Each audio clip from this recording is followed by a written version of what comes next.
Eric Aston அவர்கள் கொண்டு வந்திருக்கிறார்கள். அதை நாம் இந்த நேரத்திலே கவனமாக கேட்போம். கர்த்தருடைய சன்னிதானத்தை நாமே ஒப்புக் கொடுப்போம். என்ன கர்த்தர் நமக்கு சொல்ல இருக்கிறார், என்ன செய்ய இருக்கிறார், அதற்கு நாமே தாழ்த்தி ஒப்புக் கொடுப்போம். பேசுகிறார் வரவேற்போம். கரங்களை தட்டி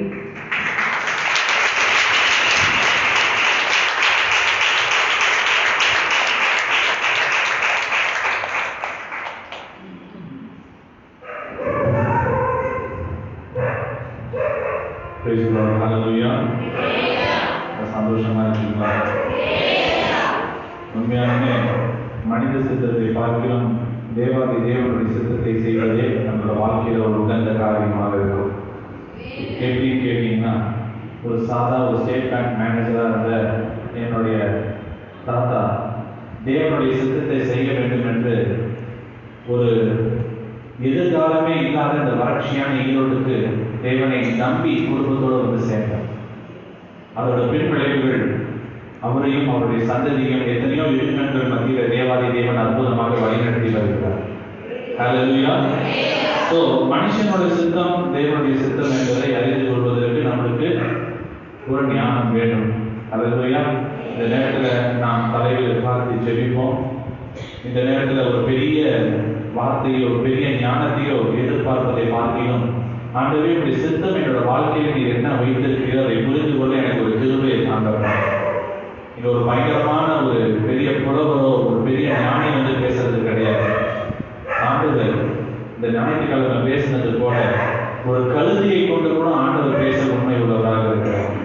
முன்னாடி இருக்கிறது கழுதையோ சிங்கமோ அது நமக்கு தேவையில்லை. ஆனால் நம்மளை நோக்கி வருகிறது தேவாதி தேவனுடைய வார்த்தை. ஹல்லேலூயா. எல்லாரும் உங்களோட மனதில் திறந்து நாம் ஆண்டவருக்கு நோக்கி ஜெபிப்போம். ஆண்டவே இந்த நேரத்தில் எனக்கு ஆண்டவே உங்களுடைய கிருபையை கட்டளையிட்டு தாங்கப்பா. என்னோட இந்த நேரத்தில் நீங்க என்ன பேச சித்தம் வைத்திருக்கிறீரோ அதை நாங்கள் புரிந்து கொள்ள எங்களுக்கு கிருபையை தாங்கப்பா. ஆண்டவே ஒருவேளை ஆண்டவே இதற்கு தடையாக வரக்கூடிய எல்லா காரியத்தையும் இந்த நேரத்தில் எங்களுடைய இறுதியத்திலிருந்து நீங்க எடுத்து போடுங்க. உங்களுடைய அபிஷேகத்தினால உங்களுடைய பிரசனத்தினால எங்களை நிரப்பியவர்கள் இயேசுவின் நாமத்தில் இருந்தார்கள். ஆமென். Praise the Lord. ஆமென். எத்தனை பேர் இந்த 3 நாள் சுத்திகரிப்பு ஆயத்தமா வந்திருக்கீங்க? ஹல்லேலூயா. உண்மையாலுமே இந்த நேரத்தில் இந்த சுத்திகரிப்பு சமயத்தில் நானும் இப்பேற்பட்ட ஒரு பரிசுத்தமான காரியத்தில் ஒரு பங்காக இருப்பதை நினைத்து பார்க்கும் போது எனக்கு பெருமையாக இருக்கின்றது. ஹல்லேலூயா. ஸோ இந்த நேரத்தில் நாம் பார்க்கக்கூடிய ஒரு வேத பகுதி என்னவென்றால், தேவன் இந்த ஆவிக்குரிய வாழ்க்கைக்கு என்னையும் உங்களையும் தேவன் அழைத்திருக்கிறார். எத்தனை பேர் உண்மையாகவே விசுவாசிக்கிறீங்க? ஆண்டவர் என்னை அழைச்சுதான் இந்த சபையில உட்கார வச்சிருக்கிறார். எத்தனை பேர் விசுவாசிக்கிறீங்க?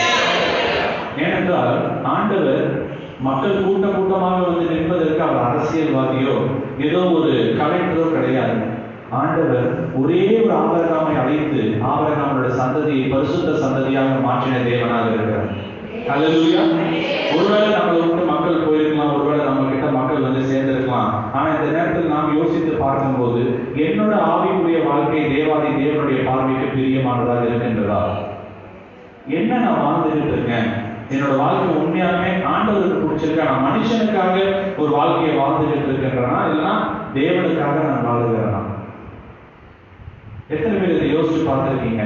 ஒரு சண்டே வரும்போது நான் யாருக்காக இந்த சண்டே வரேன்? எத்தனை பேர் உண்மையாலுமே நம்ம மனசுல நம்மளோட ஆத்மா நிறைவடைய வேண்டும் என்று எத்தனை பேர் வந்திருக்கிறீங்க?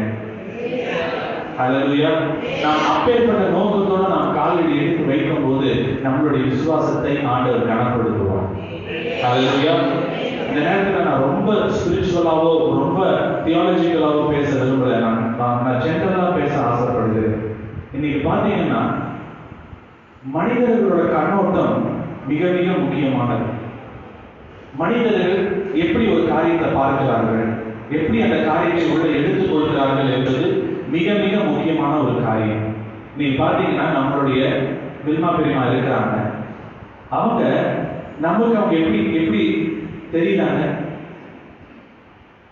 நம்மளுடைய கண் பார்வையில வில்மா பெரியமா எப்படி தெரியுறாங்கன்னு நான் கேட்கிறேன். நம்மளுடைய ஊழியக்காரர்கள் எப்படி தெரியுறாங்க? நம்மளுடைய ஊழியக்காரரா ஒரு நீதிமானா ஒரு பரிசுத்தவானா தெரியுறாங்க. ஆனா இன்னொரு செட் ஆஃப் பீப்புளோட பார்வையில இவங்க எப்படி தெரியுறாங்க? ஏமாற்றுகிறவர்களா, இல்லைன்னா பொய் பேசுறவங்களா, இல்லைன்னா வார்த்தையில ஒரு பிசகிறவங்களா பார்க்கிறாங்க. அப்போ வில்மா பெரியமா ஒரே நபரா தான் இருக்கிறாங்க. ஆனா மனிதர்களோட கண்ணோட்டம் தான் மாறுது. இந்த நேரத்தில் நான் சொல்லிக் கொள்வது என்னவென்றால், எந்த கண்ணோட்டத்திலையும் இப்ப வரக்கூடிய வார்த்தையை நீங்கள் வே பண்ண வேண்டாம். ஒருவேளை இது இந்த காரியத்துக்காக வருமா, ஒருவேளை அந்த காரியத்துக்காக வருமா, ஒரே ஒரு காரியத்துக்காக வருது. நம்மளுடைய ஆவிக்குரிய வாழ்க்கையை வளர்த்துவதற்காக ஆண்டவர் இந்த வார்த்தையை நம்ம கிட்ட கொடுத்து கொண்டிருக்கிறார். ஹல்லேலூயா. ஒருவேளை நீங்க அல்லேலூயா சொல்றீங்க, அவங்க மனசுக்குள்ள இந்த வார்த்தையை கை செய்து பக்தியாக நீங்க எடுத்துக்கொள்ள வேண்டும் என்று நான் தாழ்மையுடன் கேட்டுக்கொள்கிறேன். இந்த நேரத்துல நாம் பார்க்கக்கூடிய ஒரு தேவ வசனம் என்னவென்றால், ஆதியாகமம் 6ஆம் அதிகாரம் 8வது வசனம். ஆதியாகமம் 6வது அதிகாரம் 8வது வசனம். நோவாவுக்கோ கர்த்தருடைய கண்களில் கிருபை கிடைத்தது. நோவாவின் வம்ச வரலாறு. நோவா தன் காலத்தில் இருந்தவர்களுக்குள்ளே நீதிமானும் உத்தமனுமாய் இருந்தான். நோவாவுக்கு என்ன கிடைச்சதாமா? கர்த்தருடைய கண்கள்ல 2 பேதுரு 2:5 படிங்க. 2 பேதுரு 2:5.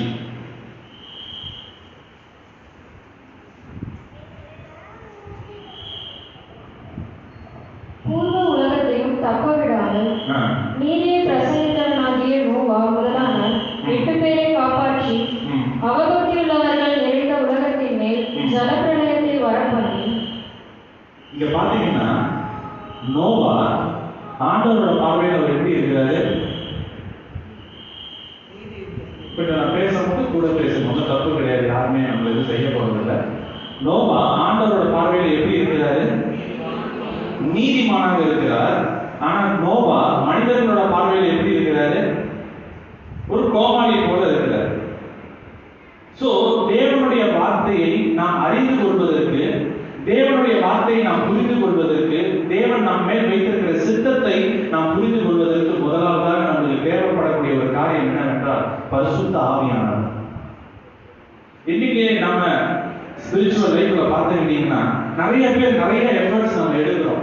நம்ம இப்படி இருக்கணும், நம்ம அப்படி இருக்கணும், இந்த காரியம் செய்யணும், அந்த காரியம் செய்யணும். எல்லாம் தெரிய பார்த்தீங்கன்னா நம்மளுடைய எல்லா பிரயாசங்களும் நம்மளுக்கு ஒரு நம்ம எதிர்பார்க்கக்கூடிய ஒரு நன்மையவோ, ஒரு எதிர்பார்க்கக்கூடிய ஒரு என்ன சொல்றது ரிசல்ட்டை தரலன்னா, நம்ம எவ்வளவு தூரம் பரிசுத்தமா வாழ்ந்திருக்கிறோமோ அதை காட்டிலும் 10 மடங்கு நம்ம கீழே இறங்கிடும். இன்னைக்கு நாம் 2 மனிதர்களோட வாழ்க்கையை நாம் பார்க்க போகிறோம். அந்த 2 மனிதர்களும் ஆவிக்குரிய பிரயாணத்தை ஆரம்பித்தார்கள்.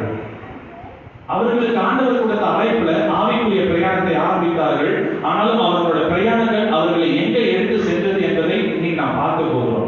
அதற்கு நாம் பார்க்க போற 2 நபர்கள் யார் என்றால் ஆபிரகாமும் லோத்தும். ஹல்லேலூயா. அதற்கு வசனத்தை எடுத்துக்கோங்க. ஆதியாகமம் 12வது அதிகாரத்துல ஒரு வசனத்தை படிக்கிறேன். கர்த்தர் ஆபிரகாமை நோக்கி நீ உன் தேசத்தையும் உன் இனத்தையும் உன் தகப்பனுடைய வீட்டையும் விட்டு புறப்பட்டு நான் உனக்கு காண்பிக்கும் தேசத்துக்கு போ. இப்ப நான் ஒரு கேள்வியை கேட்கிறேன். ஆண்டவர் தேசத்திலிருந்து அதை விட்டு எல்லாம் கிளம்பி ஆண்டவர் எதுக்காக கிளம்ப? நம்ம 2nd 3rd verse படிங்க. எதுக்காக ஆண்டவர் ஒரு கிளம்ப சொல்றாரு? 2வது வசனம். நான் உன்னை பெரிய ஜாதியாக்கி உன்னை ஆசீர்வதிப்பேன், உன் பேரை பெருமைப்படுத்துவேன். என்னோட கேள்வி, இந்த வசனம் படிச்ச உடனே என்ன தோணுச்சுன்னா, ஆண்டவர் ஆபிரகாமை இன்னொரு இடத்துல இருந்து இன்னொரு இடத்துக்கு கொண்டு போய் தான் ஆண்டவர் ஆபிரகாமை பெரிய ஆள் ஆக்க முடியுமா? என்னுடைய கேள்வி, ஆபிரகாம தன்னோட தகப்பன்கிட்ட தாய்கிட்ட இருந்து பிரிச்சு எடுத்துட்டு போய் எங்கேயோ போய் வச்சாதான் ஆண்டவர் ஆபிரகாமை பெரிய ஆள் ஆக்க முடியுமா? ஆண்டவர் ஆபிரகாம் இருக்கிற இடத்துல ஆண்டவர் ஆபிரகாம் என்ன பண்ணிருக்கலாம்? ஜஸ்ட் ஒரு பக்கத்துல ஏதோ தூரமா ஏதோ ஒரு முடிஞ்ச அளவுக்கு கொண்டு போய் உனக்கு ஒரு பெரிய இடத்துல அறுப்பு பண்றப்பா, உன்னை பெரிய ஆள் ஆக்குன்னு சொல்லிட்டு ஆண்டவர் சொல்லியிருக்கலாம். ஆனா ஆண்டவர் ஆபிரகாமுடைய வாழ்க்கையில் இருக்கிற கீழ்ப்படிதலை ஆண்டவர் பார்க்க வேண்டும் என்று ஆண்டவர் ஆசைப்பட்டார். ஆபிரகாமால முடியலங்க. நீங்க யோசிச்சு பாருங்க. நீங்க பிரேமனை எடுத்துக்கோங்க. நீங்க திடீர்னு ஜான் அப்பா எனக்கு ஆண்டவரோட அழைப்பு வந்துருச்சு, நான் ஊழியத்துக்கு போறேன்னு சொன்னா பிரேமனை என்ன பண்ணுவாங்க? தன்னால முடிஞ்ச அளவுக்கு ஒரு பெரிய இன்வெர்டர் கரண்ட் எடுத்து மேல வைக்கணும் நல்லா பிரயாசப்படுவாங்க. ஆமென். நீங்க லாஜிக்கா யோசிச்சு பாருங்க. இன்னைக்கு ஜான் படிச்சு முடிச்சுட்டான், PhD முடிச்சுட்டான். ஆனா எனக்கு இந்த மாதிரி அப்பா எனக்கு நைட் படுக்கும் போது ஊழியதுவா ரொம்ப அழைப்புதலா இருக்குப்பா, எனக்கு என்ன பண்றதுன்னே தெரியல, கிளம்பி வான்னு சொன்னா லாஜிக்கா ஆபிரகாமோட காரியத்தை யோசிச்சு பாருங்க. ஐயா, ஆபிரகாம் ஒரு முட்டாள் கிடையாது. ஆபிரகாம் ஆண்டவர் ஒருவேளை உலகத்துல எல்லாருக்குமே, நான் என்ன யோசிக்கிறேன்னா, ஒருவேளை உலகத்துல எல்லாருக்குமே ஆண்டவர் அழைப்பு தந்திருக்கலாம். ஆனா ஆண்டவரோட வசனத்தை கீழ்ப்படித்ததுனால இந்த பரிசுத்த வேதாகமத்துல முதலாவது இடத்துல அவர் நின்று கொண்டிருக்கிறார். ஒருவேளை ஆண்டவர் ஆபிரகாமுக்கு முன்னாடி யாரையுமே கூப்பிடலன்னு உங்களுக்கு தெரியுமா? அது நம்மளுக்கு தெரியாது. ஆனா எனக்கு தெரிஞ்சது என்னன்னா, ஆண்டவர் ஆபிரகாமை கூப்பிட்டார், ஆபிரகாம் ஆண்டவரோட சத்தத்துக்கு கீழ்ப்படித்தார், விசுவாசத்தில் தகப்பனாக ஆபிரகாம் மாறினார். ஹல்லேலூயா. இன்னைக்கு நாம் கீழ்ப்படிகிறோம். ஒருவேளை நம்மளால முடிஞ்ச அளவுக்கு நம்ம கீழ்ப்படிக்கிறோம். கொஞ்சம் நம்மளால நம்ம தகப்பனும் நம்ம தாயும் கொஞ்ச நாளைக்கு முன்னாடி இந்த தலகாணி மந்திரம் சொல்லிட்டு இருந்தாங்க. அது என்னன்னு எனக்கு தெரியல. ஆனா என் தாய் சொன்னாங்க, இந்த பாதையில நீ கடந்து போவடா அப்படின்னு சொன்னாங்க. அதற்கு ஒரு நல்ல ஆலோசனைகள் எல்லாம் கொடுத்தாங்க. ஒருவேளை ஆபிரகாம் தன்னோட ஒய்ஃபோட பேச்சு கூட அவர் கேட்கல. அவருக்கு மனதில் இருந்தது, என்னை ஆண்டவர் அழைத்தார், இந்த உண்மையான பாதையில நான் உறுதியாக ஓட வேண்டும். ஒருவேளை எங்க அப்பா என்ன ஒரு சிலவங்களுக்கு, இங்க இருக்கிறவங்களுக்கு உங்களுடைய நண்பர்கள் ரொம்ப விசேஷமா இருக்கா. ஒரு காலத்துல இந்த இடத்துல நின்று நான் பார்க்கும் போது எனக்கு உண்மையாவே அழுகதான் வருது. நான் ஒரு காலத்துல இங்க சபைக்கு வரும்போது இந்த இடத்துல நிக்க கூட எனக்கு இடம் இருக்காதுங்க. ஆண்டவர் இந்த இடத்தை முழுவதுமாக ஆற்றமாக ஆண்டவர் நிரப்பி வைத்திருந்தார். ஆனா அழைத்த ஆண்டவர் எல்லாரையுமே அழைத்தார். ஆனா முடிவு ஆபிரகாமை போல முடிவு இருந்ததா, லோத்தை போல முடிவு இருந்ததா என்பதை நாம் சுதாரிக்க வேண்டும். எத்தனை பேர் ஆபிரகாமை போல நான் பாதையில நடக்கணும்னு ஆசைப்படுறேன்? ஒருவேளை ஒரு சில சூழ்நிலைகளில் இப்ப நான் கேட்கக்கூடிய வசனம், என் ஹஸ்பண்ட் அதுக்கு ஒத்து வழி நடத்த அவர் உண்மையுள்ளவராக இருக்கிறார். ஒரு நாள் என்னுடைய வைஃபா சரி, பிள்ளையா சரி, என்னோட நண்பர்களா யாரா இருந்தாலும் இந்த பரிசுத்த பாதையில் என்னோட சேர்ந்து ஒட்டி கொள்வார்கள். நான் ஓடும் போது ஒரே நம்பிக்கையோட நிறைய பேர் ஏதோ நம்ம இந்த சபைக்கு, நான் கொஞ்ச நாளைக்கு முன்னாடி பேசிட்டு இருந்தேன், ஒருத்தர் சொல்றாங்க, ஏதோ இந்த சபைக்கு நான் வந்துட்டேன், சாகர வரைக்கும் இந்த சபையில இருந்து போய் சேர்ந்தது. அவங்க சொல்றதுலயே பயங்கரமான தோல்விதான் தெரியுது. மோசமான இடத்துல உள்ள போட்டு அமைதி செயின்ல வச்சு கட்டி போட்ட மாதிரி. ஒன்னே ஒன்று தெரிஞ்சுக்கோங்க, ஆண்டவருக்கு கீழ்ப்படிவது நம்மளை அடிமையாக்குவதற்கு கிடையாது, இந்த பூமியில நம்மளை ராஜாவாக உட்கார வைப்பதற்காக. ஹல்லேலூயா. அந்த வசனத்தை படிங்க. ஆண்டவர் ஆபிரகாமை அழைத்தார், ஆண்டவருடைய பெரிய ஜாதி ஆக்குவேன், அது இது எல்லாமே சொன்னாரு. ஆனா அது அந்த டைம்ல ஆபிரகாமுக்கு நடந்துச்சா? யோசிச்சு பாருங்க. அந்த டைம்ல ஆபிரகாமுக்கு நடந்துச்சா? நடக்கலைங்க. அதுக்கு முன்னாடி அவருக்கு தீர்க்க தரிசனம் என்ன தெரியுமா? அதுக்கு முன்னாடி அவருக்கு ஏதாவது ஊழியக்காரர் இருந்தாரா, பாஸ்டர் இருந்தாரா, தீர்க்கதரிசி யாரா இருந்தாரா? அவருக்குள்ள இருந்தது ஆண்டவருடைய பரிசுத்த ஆவியானவர். அதனாலதான் நான் ஆரம்பத்திலே சொன்னேன், நம்ம யாரை ப்ளீஸ் பண்ண இந்த வாழ்க்கை, அவங்க அப்பாவை ப்ளீஸ் பண்றதுக்காக இந்த ஆவிக்குரிய வாழ்க்கையை நடத்தல, அவர் வைஃபை ப்ளீஸ் பண்றதுக்காக நடத்தல, அவங்க பிள்ளைகளை ப்ளீஸ் பண்றதுக்காக நடத்தல, ஒருவேளை பக்கத்துல இருக்கிற யாரையுமே அப்படியே மென்மையா நம்மளை பார்த்து பெருசா நினைக்கணும்னு அவங்க ஆவிக்குரிய வாழ்க்கையை நடத்தல. நான் ஆண்டவருக்கு முன்பதாக உண்மையாக வாழ வேண்டும் என்பதற்காக இந்த பரிசுத்த பாதையில் அவர் காலடி எடுத்து வைத்தார். ஹல்லேலூயா. நீங்க எத்தனை பேர் சொல்லுவீங்க, எனக்கு அடுத்த வாரம் வில்மாக்கா சொல்லக்கூடிய வார்த்தை, ஒருவேளை எனக்கு யாருமே சப்போர்ட் பண்ணலாம் பரவாயில்ல, அந்த வார்த்தையில நான் உறுதியா இருந்து கடைசி வரைக்கும் வாழுவேன். அல்லேலூயா. நம்ம சொல்றதுக்கு நம்மளை விட்ட ஆட்கள் கிடையாது தெரியுமா? ஒரு சபைக்கு நான் போனேன், தெரியாம ஒரு இடத்துல பலூன் படிச்சுட்டு அதுக்கும் 4 பேர் அல்லேலூயா சொன்னாங்க. எதுக்கு அல்லேலூயா சொன்னாங்க?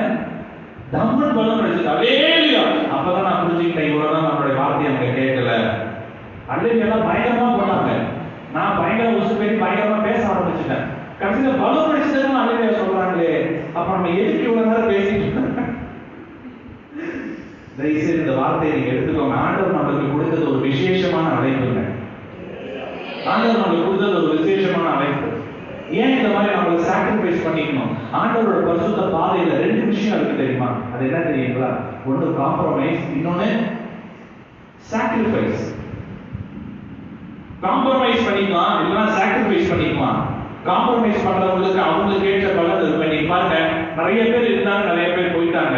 ஆனா நீங்க ஒரு சில காரணத்துக்காக உங்களுடைய எத்தனையோ சுயத்தை விட்டு, உங்களுடைய எத்தனையோ நல்வாழ்வை விட்டு நீங்க சாக்ரிஃபைஸ் பண்ணி கூட உட்காரணும். அவனே தெரிஞ்சுக்கோங்க, ஆண்டவருக்கு செய்யக்கூடிய ஒரு காரியத்திற்கும் ஆண்டவர் இன்மையிலும் மறுமையிலும் நம்ம ஆசீர்வதிக்க உண்மையுள்ளவராக இருக்கிறார்.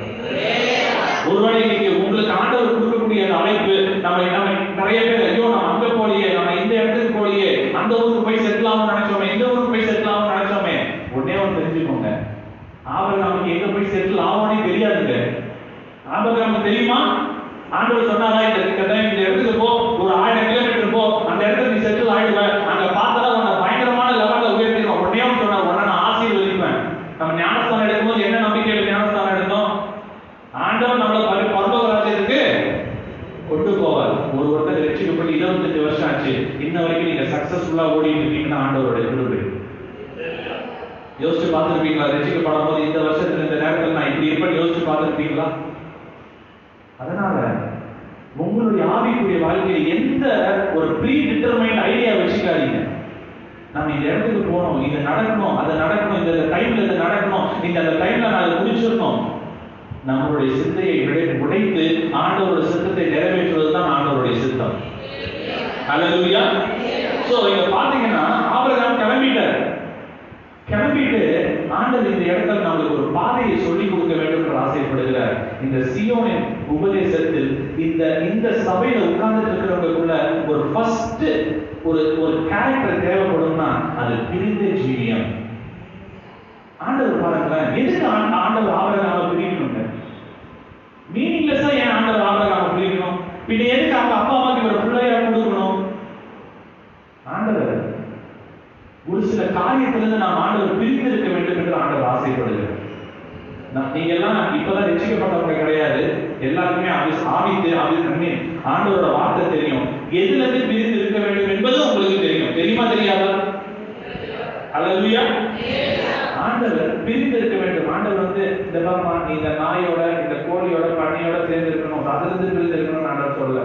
ஏலியன் சொல்ல ஒரு சில மனிதர்களோட ஆண்டவர் பிரிந்து இருக்கணும்னு ஆண்டவர் சொல்றாரு.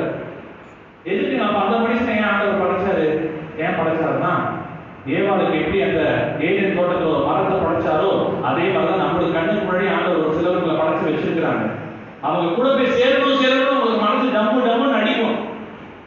ஏங்க அவங்க கிட்ட சேரணும்னு உங்க மனசு பதம். ஐயோ கொஞ்ச நாளைக்கு முன்னாடி நண்பர்களா இருந்தாங்களே, கொஞ்ச நாளைக்கு முன்னாடி நம்மளோட எவ்வளவு ஃப்ரெண்ட்ஸா இருந்தாங்களே, இன்னைக்கு ஏன்டா நம்ம பிரிந்து வாழணும்? ஏன் நம்ம பிரிந்து வாழணும்னா ஆண்டவருக்கு கீழ்ப்படிவதற்காக நாம் பிரிந்து வாழ வேண்டும்.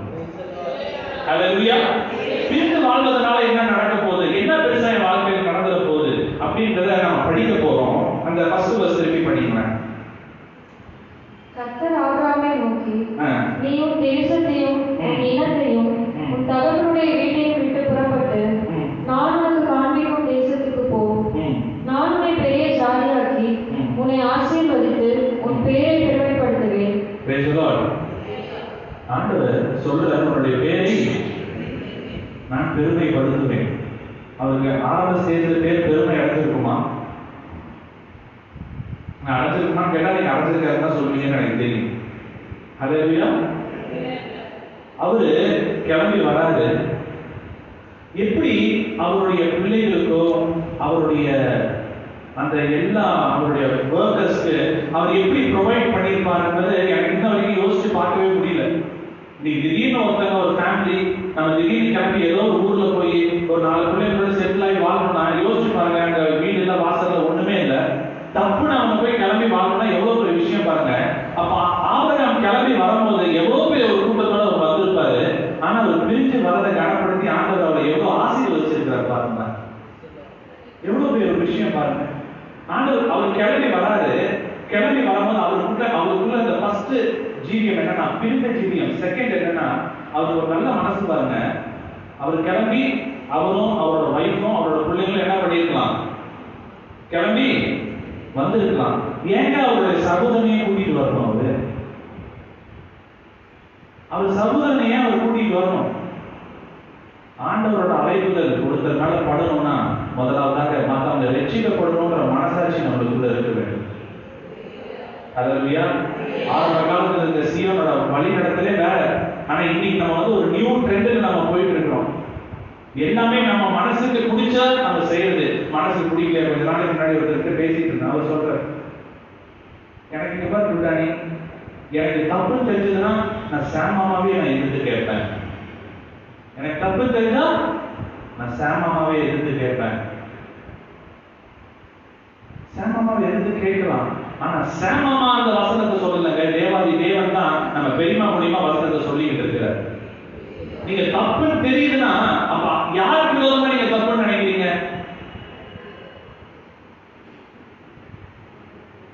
சோ இன்னைக்கு ஒரு வார்த்தையை நாம் கேட்கும் போது தயவுசெய்து ஒரு குழந்தையை போல அதை ஏற்றுக்கொண்டு அதற்கு நாம் கீழ்ப்படிய ஒப்பு கொடுப்போம். அதுக்கு அடுத்தபடி நம்ம சபையை விட்டு உண்மையாலுமே அழிஞ்சு போற ஆத்துமாக்கள் இருக்கிறாங்க பாத்தீங்களா, அவங்களுக்கு இந்த உண்மையான சத்தியத்தை சொல்லி மீண்டும் அவர்களை இந்த சபைக்குள்ள சேர்த்த நாம் பாடுபடுவோம். ஹல்லேலூயா. பாடுபடும் போது ஆண்டவர் அந்த பாடுக்கு நாம் ஆண்டவர் அதற்கு பிரதிபலனை தர ஆண்டவர் உண்மை உள்ளவராக இருக்கிறார். நான் எடுத்து வச்சிருந்த மெசேஜே டோட்டலா வேற. ஆனா ஸ்டேஜ்ல ஏறினோடனே எனக்கு வேற ஒரு மெசேஜ் சொல்லணும்னு எனக்கு தோணுச்சு. அதுதான் நான் சொல்லிட்டு இருக்கேன். சோ 5வது வசனம் படிங்க. ஆபிரகாம் தன் மனைவியாகிய சாராயையும் தன் சகோதரனுடைய குமாரனாகிய லோத்தையும் தாங்கள் சம்பாதித்திருந்த தங்கள் சம்பத் எல்லாவற்றையும் ஆரானிலே சவதரித்த ஜனங்களையும் கூட்டிக் கொண்டு அவர்கள் கானான் தேசத்துக்கு புறப்பட்டு போய் கானான் தேசத்தில் சேர்ந்தார்கள். அப்படியே 7th verse படிங்க. கர்த்தர் ஆபிரகாமுக்கு தரிசனமாகி உன் சந்ததிக்கு இந்த தேசத்தை கொடுப்பேன் என்றார். அப்பொழுது அவன் தனக்கு தரிசனமான கர்த்தருக்கு அங்கே ஒரு பலிபீடத்தை கட்டினான். ஹல்லேலூயா. ஹல்லேலூயா. ஆபிரகாமோட வாழ்க்கையில் இருந்த 3வது ஒரு விசேஷமான ஒரு அனுபவம் என்னவென்றால், அவரோட வாழ்க்கையில நல்லது நடக்குதோ கெட்டது நடக்குதோ அவரோட ஃபர்ஸ்ட் பிளேஸ் ஆஃப் ரெசார்ட், அவர் வந்து ஃபர்ஸ்ட் அதை கன்வே பண்ண அந்த இடம் எங்கன்னா ஆண்டவரோட சன்னிதானம். அதனாலதான் அவர் விசுவாசத்துக்கு தகப்பனாக மாறினார். ஹல்லேலூயா. இன்னைக்கு நம்மளோட லைஃப் எல்லாம் டோட்டலா சேஞ்ச் ஆயிடுச்சு. இன்னைக்கு நம்மளுக்குள்ள ஒரு பிரச்சனை நடக்குது, நம்மளுக்குள்ள ஒரு போராட்டம் நடக்குதுன்னா எங்க போராட்டம் நடக்குது? வெளியே போராட்டம் நடந்தா நீங்க யார்கிட்ட போகலாம்? ஒரு லாயர் கிட்ட போகலாம். ஒருவேளை உங்க வீடு கட்டுறதுக்கு உங்களுக்கு பிரச்சனையா இருக்கு, போராட்டம் இருக்கா, நீங்க இன்ஜினியர் கிட்ட போகலாம். உங்க ஆவிக்குரிய வாழ்க்கையில போராட்டம் நடக்கும்போது நீங்க யாரை போய் கன்சல்ட் பண்ணணும்? நம்ம ஆவியை யார் கண்ட்ரோல் பண்ணி வச்சிருக்கிறாங்க? என்னைக்காவது ஒரு நாள் நம்மளுக்கு குழப்பம் வரும்போது எது கரெக்ட் எது தப்பு, எனக்கு இங்க ரொம்ப ப்ராப்ளமா இருக்கு, எனக்கு இங்க ரொம்ப பிரச்சனையா இருக்கு, எனக்கு கன்ஃபியூஷனா இருக்கு, அந்த மாதிரி சூழ்நிலையில எத்தனை பேர் வந்து ஆண்டவரோட சன்னிதானத்துல வந்து உட்கார்ந்து ஜெபம் பண்ணி ஒரு பதிலை எத்தனை பேர் பெற்றிருக்கிறீங்க? இல்லைன்னா நீங்களே பேசி ஒரு பதிலை எத்தனை பேர் பெற்றிருக்கிறீங்க? ஆபிரகாம் ஆரம்பித்தார், அவருக்கு வழியில எத்தனையோ கேள்விகள் இருந்திருக்கலாம். லாஜிக்கா யோசிச்சு பாருங்க, எத்தனை பேர் அவர் வந்து நடுவுல ஹர்டல் பண்ணிருக்கலாம். ஒருவேளை லோத்தே நடுவுல அவருக்கு எவ்வளவோ தடையை சொல்லியிருக்கலாம், ஒருவேளை அவங்க வைஃபே எவ்வளவோ தடையை சொல்லியிருக்கலாம். ஆனா ஆரம்பிச்ச ஆபிரகாம் கடைசி முடிவு வரைக்கும் அவர் சந்ததிக்கும் ஆசீர்வாதத்தை பெற்றுக் கொண்டு போன ரகசியம் என்னவென்றால் அவருக்கும் தேவனுக்கும் ஒரு ரகசிய உடன்படிக்கை இருந்தது. ஹல்லேலூயா. நம்மளுடைய சபை இவ்வளவு தூரம் வளர்ந்த ஒரு காரணம் என்னவென்றால் எங்க ரோசியம்மாச்சிக்கும் ஆண்டவருக்கு ஒரு ரகசிய உறவு இருந்துச்சு. ஆண்டவர் சொல்லுகிறார், ஆமோஸ் 5ஆம் அதிகாரம் நினைக்கிறேன், அது படிங்க, நான் ஒரு நிமிஷம் இருக்கேன். ஆமோஸ் 5ஆம் அதிகாரம் 7வது வசனமா? ஆண்டவர் தன்னுடைய தீர்க்கதரிசிக்கு ஆண்டவர் தன்னுடைய ரகசியத்தை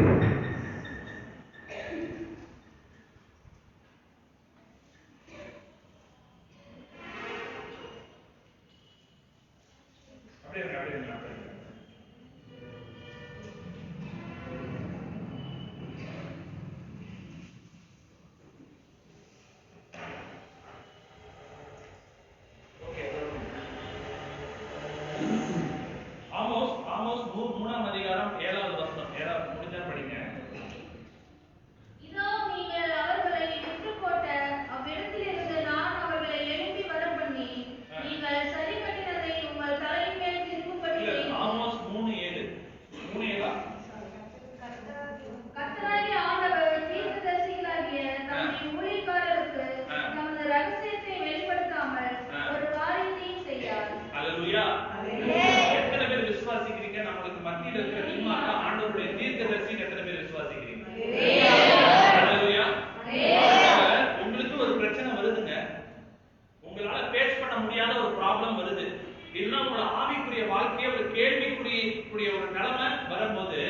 நாம என்ன தெரியுமா பண்ணணும்? ஆண்டவரே என் மேல வச்சிருக்கிற தேவ சித்தம், அதுல இருக்கிற ரகசியம் எங்கன்னு சொல்லிட்டு ஆண்டவருடைய தீர்க்கதரிசி கிட்ட ஓடி வரும்போது உங்களுடைய சித்தம் நிறைவேற ஆண்டவர் கிருபை அருளக்கூடிய தேவனாக இருக்கிறார். ஹல்லேலூயா. அவரை நீங்க வேற யார வேணாலும் போய் பாருங்க, யார நீங்க பார்த்தீங்கன்னாலும் கடைசியில முடிவது என்னவென்றால், கடைசியில முடியறது என்னன்னா, நீதிமொழிகளை படிக்கிறது மாதிரி மனுஷனோட பார்வைக்கு அநேக வழி எப்படி தோணுமாமா? செம்மையா தோணும். ஆனால் ஒரு முடிவோ மரண வழிகள்.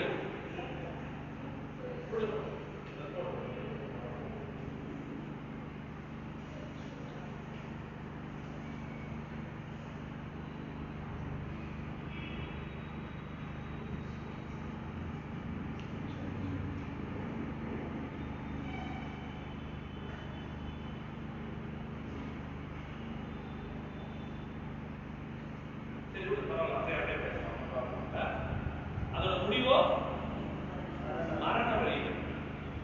இன்னைக்கு நம்மளுடைய பயங்கரமான கன்ஃபியூஷன் மத்தியில, பயங்கரமான குழப்பம் மத்தியில இன்னொரு அருமையான வசனத்தை நான் படிக்க சொல்றேன் பாருங்க. அதை படிங்க.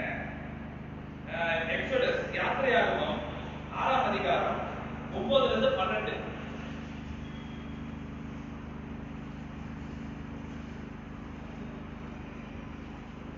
யாத்திரையாகமம் 6, 9 இருந்து 12.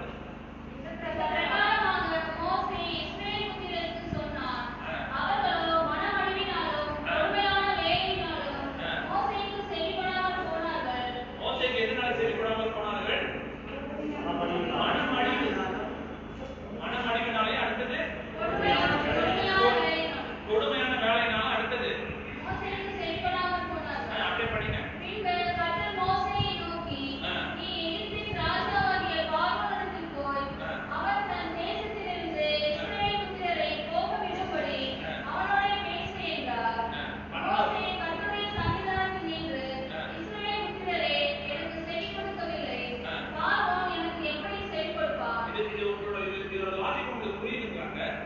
மோசே வந்து பார்வோன் கிட்ட போய் பேச போறாரு.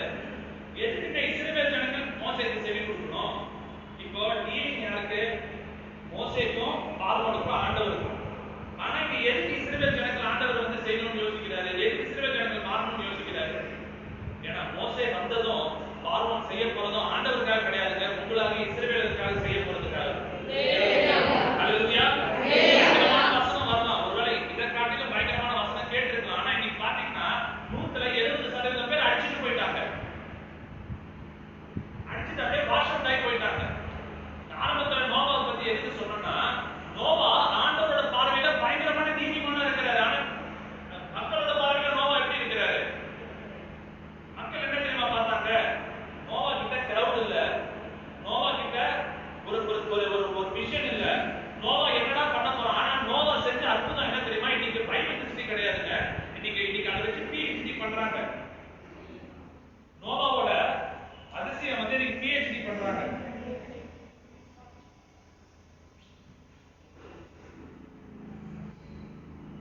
நோவாவோட வேலையை பத்தி PhD பண்றாங்க. ஆனா அவ்வளோ பெரிய வசனத்தை படிங்க, அதோட அற்புதம் பாருங்க, பயங்கரமான ஒரு அற்புதம். எப்படி ஒரு மனுஷன் இவ்வளோ பெரிய ஒரு காரியம். ஆதியாகமம் 6ஆம் அதிகாரம் 14, 16 படிங்க. 14 to 16. கொப்பேர் மரத்தால் உனக்கு ஒரு பேழையை உண்டாக்கு. கொப்பேர் மரத்தால் உனக்கு ஒரு பேழையை உண்டாக்கு. அந்த பேழையிலே அறைகளை உண்டு பண்ணி, அந்த பேழைகளில் அறைகளை உண்டு பண்ணி, அதை உள்ளும் புறமுமாக கீழ் பூசு. அதோட ஹைட் என்ன சொல்லியிருக்காங்க படிங்க. அதோட ஹைட். நீ அதை பண்ண வேண்டிய விதம் என்னவென்றால், பேழையின் நீளம் 300 முழமும், ஒரு பேழையின் நீளம் 300 முழமும், அதன் அகலம் 50 முழமும், அதன் அகலம் 50 முழமும், அதன் உயரம் 30 முழமுமாய் இருக்க வேண்டும். அதோட அளவு நீங்க கூகுள்ல பிள்ளைங்க இருக்கிறீங்க, கூகுள்ல போட்டு பாருங்க. அதோட நீளம் வந்து 525 அடியாமா, அகலம் வந்து 87 அடி, ஹைட் வந்து 52 அடி. ஒரு 4 பேர் சேர்ந்த மனிதர் இவ்வளவு பெரிய ஒரு காரியத்தை ஆண்டவரோட வார்த்தையை கேட்டு செஞ்சு கொண்டிருக்கிறாங்க. ஆனா மனுஷனோட பார்வையில நோவா எப்படி இருக்காரு? யோசிச்சு பார்க்க முடியுறாங்க. 525 அடிக்கு எப்படி அந்த கொப்பேரி மர பேழையை வளைச்சிருப்பாங்க? எத்தனை மரத்தை வெட்டணும், எத்தனை மரத்தை இழைக்கணும், எப்பேற்பட்ட பேழையை செஞ்சிருப்பாங்க. ஒண்ணே ஒன்று தெரிஞ்சுக்கோங்க, தேவனுடைய தீர்க்கதரிசிகளை என்னைக்கு மதிக்கிறீர்களோ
வந்துட்டாரு.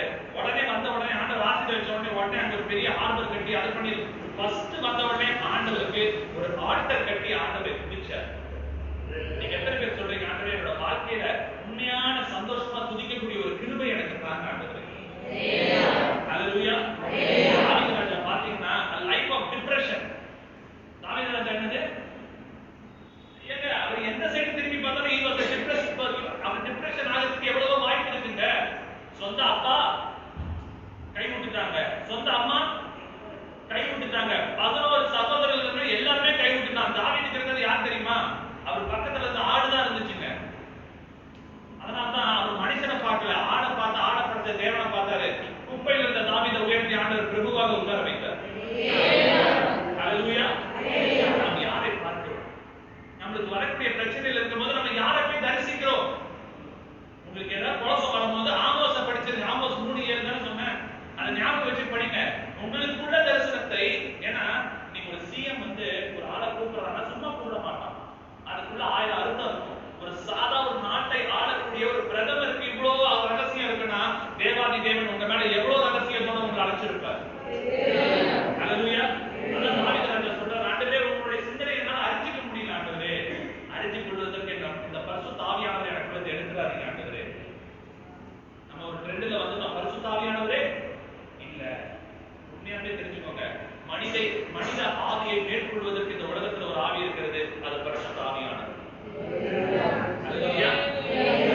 உங்களோட சிந்தையின்படி ஓட வேண்டாம், உங்களோட யோசனையின்படி ஓட வேண்டாம், இந்த வேதத்தின்படி ஓடும்போது இந்த வேதம் எப்படி சாதாரண மனிதர்களை பரிசுத்தவான்களாக ஆக்கினதோ அதே போல நம்முடைய பரிசுத்தவானாக இந்த வேதம் உண்மை உள்ளதாக இருக்கின்றது. அடுத்த வசனத்தை வாசிங்க, 5வது வசனத்தை வாசிங்க, 7வது வசனத்தை வாசிங்க. 12:7 ஆதியாகமம். ஆபிரகாமுக்கு தரிசனமாகி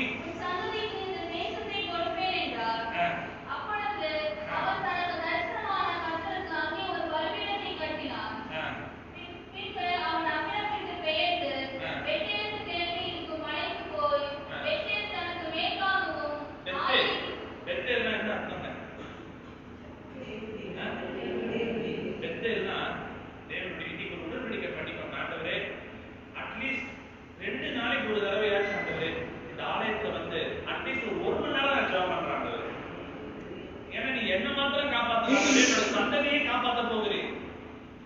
ஐயா, ஒரு சாதா ஒரு நம்மளுக்கு மாசம் ஒரு 10,000 20,000 வேலை கொடுக்கிறவங்களுக்கு அவங்களுக்கு கொடுக்கக்கூடிய ஒரு உண்மை நம்ம ஆண்டவர்கிட்ட காமிச்சோம்னா ஆண்டவர் நம்மளை நீங்க எங்கேயோ பெரிய லெவல்ல உயர்த்திருப்பார். ஹalleluya. நான் சொல்றது உண்மையா போயிக்கலாம். சோ நம்மளோட மனசுல இருக்க வேண்டியது என்னன்னா, ஆண்டவருடைய சித்தம், ஆண்டவருடைய வார்த்தையை போதிக்கிற தேவனுடைய ஊழியர்கள், ஆண்டவரை கொண்டு போக போராடுற ஒரு விசுவாசம், இது 3 இருந்துச்சுன்னா ஆபிரகாமை வழிநடத்தின தேவன் நம்மளையும் வழிநடத்த ஆண்டவர் உண்மை உள்ளவராக இருக்கிறார்.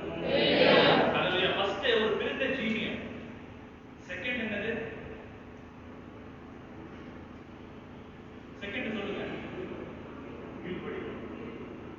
தேர்ட் சபையோட இருக்கக்கூடிய ஐக்கியம்.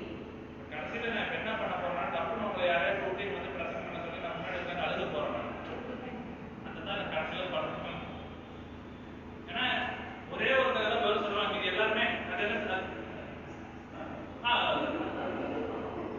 தம்பி கரெக்டா பேசுறீங்க, பக்காவா பேசுறீங்க. உடனே அவங்க சொல்றா பாருங்களேன், என்னெல்லாம் ஒரு காலத்துல மதிக்க பாண்டிச்சேரியும் சரி எந்த ஊர்லயும் சரி யாரும் கிடையாதுங்க.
பைபிள்ல குறிப்பிடவே இல்லை பாருங்க. லோத்து வந்தாரு வாழ்ந்தாரு, அவர் என்ன ஆண்டவருக்காக ஒரே ஒரு பலிபீடம் கட்டினாரு இருக்கு அந்த பைபிள்ல. ஒரே ஒரு பலிபீடம் லோத்து கட்டியிருப்பாரா? கடைசி வரைக்கும் லோத்து இருந்தது சண்டை. ஒருவேளை லோத்து என்ன சொல்லியிருக்கலாம், ஆபிரகாம் ஆட்கள் தானே சண்டை போடுறாங்க, நம்ம ஏன் பிரிஞ்சு போனோம், நம்ம ஒன்னாவே இருந்துக்கலாமே. ஆனா பைபிள் அந்த இடத்துல தெளிவா சொல்லல அது என்ன நடந்திருக்கு ஏது நடந்திருக்குன்னு சொல்லல. ஆனா நான் என்ன யோசிக்கிறேன் என்றால், ஒருவேளை லோத்துக்கு ஆபிரகாம் மேல ஒரு எரிச்சலோ ஒரு பொறாமையோ, எதுக்காக சண்டை வருது? ஆண்டவர் சொல்லுகிற உன்னோட வழி தேவனுக்கு பிரியமா இருந்தால் உன்னோட பகைவன் கூட சமாதானம். ஆனா இங்க ஒரு சண்டை வருது. அதை படிங்க, அந்த வசனம் 8:9. ஆபிரகாம் லோத்தை நோக்கி, எனக்கும் உனக்கும் என் மேய்ப்பனுக்கும் உன் மேய்ப்பனுக்கும் வாக்குவாதம் வேண்டாம், நாம் சகோதரர், இந்த தேசமெல்லாம் உனக்கு முன் இருக்கிறதல்லவா, நீ என்னை விட்டு பிரிந்து போகலாம், நீ இடதுபுறம் போனால் நான் வலதுபுறம் போகிறேன், நீ வலதுபுறம் போனால் நான் இடதுபுறம் போகிறேன் என்றார். அல்லேலூயா. ஆபிரகாம் இதை எதுக்கு சொல்லணும்? எதுக்கு இதை ஆபிரகாம் லோத்து கிட்ட சொல்லணும்? என்ன ரீசன்காக ஆபிரகாம் லோத்துக்கு சொல்லணும்? யார் அவருக்கு கிரெடிட் கொடுக்க போறா? யார் அவருக்கு எந்த மெடலை கொடுக்க போறா? யார் அவருக்கு என்னங்க செய்ய போறாங்க? அவருக்கு யாருமே எதுவுமே செய்ய போறது இல்லை. ஆனா அவருக்கு தெரியும், எனக்கு மேல ஒருத்தர் என்ன பார்த்துக்கிட்டு இருக்கிறாரு, ஏன்னா என்ன அவர் அழைச்சிருக்கிறாரு. நான் நடுவுல இங்கேயும் அங்கேயும் மாறி ஓடுறது ஆண்டவருக்கு பிடிக்காது. இன்னைக்கு வாலிப பிள்ளைங்களை பாத்தீங்கன்னா, மம்மி நேற்று சொன்ன மாதிரி பில்மாக்காக்கு பயந்துக்கிட்டு, ஒருவேளை பேர்லியோட ஒரு பயங்கரமான ஒரு கரத்துக்கு பயந்துக்கிட்டு, எதுக்கு சிரிக்கிறீங்கன்னு எனக்கு தெரியல, ஒருவேளை அதுக்கு பயந்துக்கிட்டு நிறைய பேர் நிறைய காரியத்தை செய்யறாங்க. ஒரு சீக்ரெட் ஆஃப் சக்சஸ் நான் சொல்றேன், உங்களோட ஹார்ட்டை ஆண்டவருக்கு முன்னாடி உத்தமமா ஒரு பேரையை கூட வச்சுக்கோங்க. ஆண்டவர் உங்களை உண்மையாலுமே ஒரு அதிபதியாக ஆண்டவர் மாற்றுவார். அல்லேலூயா. இருக்கிற வாலிபர்களுக்கு ஒரு சில பசங்களை சர்ச்சைக்கே வரமாட்டேங்கிறாங்க. அவங்க எல்லாம் பார்த்தா உனக்கு யாரா தெரியும் கேட்டா மோசே, ஆபிரகாம், யாக்கோபுன்னு சொல்லுவான். ஆனா செல்போன் ஃபுல்லா மோசேவா இருப்பாரு. மோசே படத்துல நடிச்ச நடிகன் தான் இருக்கும். நீங்க இதெல்லாம் என்ன ஆயிடுச்சுன்னா, நான் வச்சா என்னையா தப்பு, நான் வச்சா நான் பார்த்தா என்ன தப்பு, அந்த மாதிரி கோமாளி மாதிரி இருந்தா என்ன தப்பு, யாரை கேட்க முடியும்? யாருமே கேட்க முடியாது. நம்மளுடைய எல்லா செயல்களுக்கும் ஆண்டவர் ஒரு பிரதிபலனை ஆண்டவர் வைத்திருக்கிறார். இன்னைக்கு நீ ஒருவேளை தாழ்மையா உன்னால முடியல, எப்படி எப்பேற்பட்ட ஒரு மனுஷன் பாருங்க. ஆபிரகாம் லோத்து கிட்ட தன்னை தாழ்த்துகிறார். தம்பி, ஒரு அடிமை மாதிரி என்ன பேசுறாரு, எல்லாமே உன் முன்னாடி இருக்கு, நீ இந்த சைடு போனா நான் அந்த சைடு போறேன், அந்த சைடு போனா இந்த சைடு, உனக்கு எந்த சைடு எடுத்துக்கிறியோ நீ எடுத்துக்கோ. ஆனா ஆபிரகாமுக்கு ஒரு நம்பிக்கை இருக்கு, எனக்கு ஆண்டவர் ஒரு சைடு கொடுப்பாரு, அந்த சைடுல என்னை வழி நடத்த ஆண்டவர் உண்மையுள்ளவராக இருக்கிறார். பார்த்தாங்க மக்கள், ஐயோ பாஸ்டர் போயிட்டாரு, பாஸ்டர் போயிட்டாரு, இந்த சைடு வில்மாக்காவை பார்த்தா அவங்களே கலகலா பேசிக்கிட்டு இருக்காங்க. அவங்களுக்கு ஹீப்ரு தெரியாது, ஹீப்ரு சாங் தெரியாது, டான்ஸ் ஆட தெரியாது, இது கொண்டாட தெரியாது, அது கொண்டாட தெரியாது. இவங்களை வச்சா என்னால போக முடியுமா? எதுவுமே தெரியல. இவங்க கூட என்னோட எதிர்காலமே ஒரு ஷார்ட்டா இருக்கு. பில்மாக்கா கூட போனா என்னோட எதிர்காலமே ஒரு கேள்வியா இருக்கு. ஆனா அந்த சைடு பார்த்தா அப்படியே அதை படிச்சுங்க. அந்த சோதோம் குமாரா எப்படி இருக்குன்னு படிங்க. 11வது வசனம் நினைக்கிறேன். இந்த 10-11 படிங்க. அப்பொழுது லோத்து தன் கண்களை ஏறெடுத்து பார்த்து, யோர்தான் நதிக்கு அருகான சமபூமி முழுவதும் நீர்வளம் பொருந்தினதாய் இருந்துச்சாமா. எப்படி இருந்துச்சாமா? அப்படியே நீரோட்டமா இருந்துச்சு. அப்படி படிங்க. அதோட எப்படி பைபிள் வர்ணிக்குது பாருங்க. கர்த்தர் சோதோமையும் கொமோராவையும் அழிக்கும் முன்னே சோவாருக்கு போகும் வழி மட்டும் அது கர்த்தருடைய தோட்டத்தை போலவும் எகிப்து தேசத்தை போலவும் இருந்தது. அப்பொழுது லோத்து யோர்தானுக்கு அருகான சமபூமி முழுவதையும் தேய்த்து கொண்டு கிழக்கே பிரயாணப்பட்டு போனார். அது எப்படி இருந்துச்சாமா? கர்த்தருடைய தோட்டம் மாதிரியே இருந்துச்சாமா. யாருக்கு இருந்துச்சு அப்படி? லோத்துக்கு தான் இருந்துச்சு. ஆனா ஆபிரகாமுக்கு அது கர்த்தருடைய தோட்டம் மாதிரி இல்ல. அதுக்காக தான் சொன்னேன், நம்ம இந்த பிரயாணத்துல சக்சஸ்ஃபுல்லா ஓடணும்னா நமக்குள்ள ஒரு பரிசுத்த ஆவியானவரோட அசைவாடுதல் வேணும். ஹல்லேலூயா. லோத்துக்கு அது கர்த்தருடைய தோட்டம் போல இருந்துச்சு. ஆனா ஆபிரகாமுக்கு நான் இந்த இடத்துலயே இருந்துக்கிறேன், அவருக்குள்ள இருந்த ஆவியானவர் அவரை ஒரு நீதியான பாதையில வழிநடத்தி கொண்டிருந்தார். எது எது அவரை இந்த நீதியான பாதையில நிக்க வச்சதுன்னா, நான் நினைக்கிறேன் சங்கீதம் 25:9 நினைக்கிறேன். படிங்க. சங்கீதம் 25:9 நினைக்கிறேன். சாந்தகுணம் உள்ளவர்களை நியாயத்திலே நடத்தி சாந்தகுணம் உள்ளவர்களுக்கு தமது வழியை போதிக்கிறார். ஹல்லேலூயா. ஏன் ஆபிரகாமுக்கு ஆண்டவர் இந்த இங்கே இதுதான் ஏன் ஆண்டவர் உணர்த்துறாருன்னா, அவருக்குள்ள இருந்த சாந்தம் தான். நீங்க நிறைய பேரை டச் பண்ணா தீபாவளியில வெடிக்கிற மாதிரி ஒரு 1000 பல பட்டாசை போல நம்மளுடைய ரூபத்தை காமிக்கிறோம். நம்மளுக்கு எப்படி ஆயிடுச்சுன்னா, சண்டே ஒரு லைஃப், மண்டே டு சாட்டர்டே இன்னொரு ஒரு லைஃப். நான் ஒரு காலத்துல அப்படிதான் ரொம்ப கோபப்படுவேன்.